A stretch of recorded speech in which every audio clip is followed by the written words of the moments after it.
Chris, what do you think about the game of hockey? Why do you play hockey? It's just something from inside you that you really enjoy and you love it.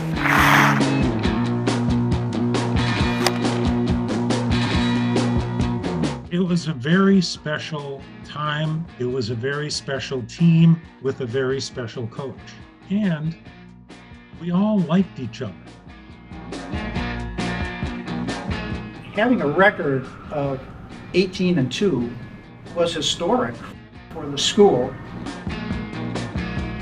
What made that team unique was the chemistry that Coach put together. Oh, he drove that chemistry and he drove it through his expectations. And so playing for that team was a value building process. It taught us about representing the school, and we had haircut regulations and we had dress codes, and everybody had to comply with them. There wasn't a debate about it. Those days, the rink was outdoors, and we had to dress in the field house, walk down to the rink, to the warming hut, put our skates on, and then practice or play a game. I can remember one game when Blake came down, it was 27 below. Back then, most high school teams only used 2 lines. We used 3. It really taught us what a team was.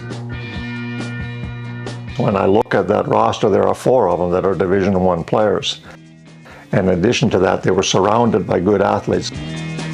Frank was tenacious, he was dedicated, he could do the splits, he was so quick and agile. We had 2 outstanding defensemen, Robin Uihlein and Jeff Service. They statistically had the hardest slap shots on the team.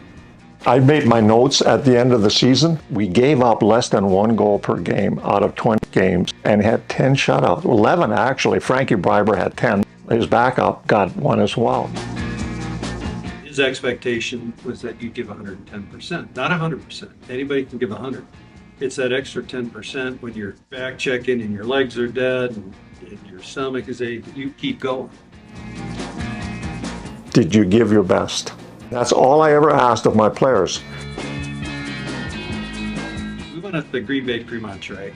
And, you know, they're a big school and just going to wail on us. And very quickly in the first period, they understood that they were in for a very physical game. And so they started cheap shotting a couple of our players where we wouldn't have any of that. So I was in the penalty box, Cousin Robin was in the penalty box, Cousin James was in the penalty box, and we had one other guy.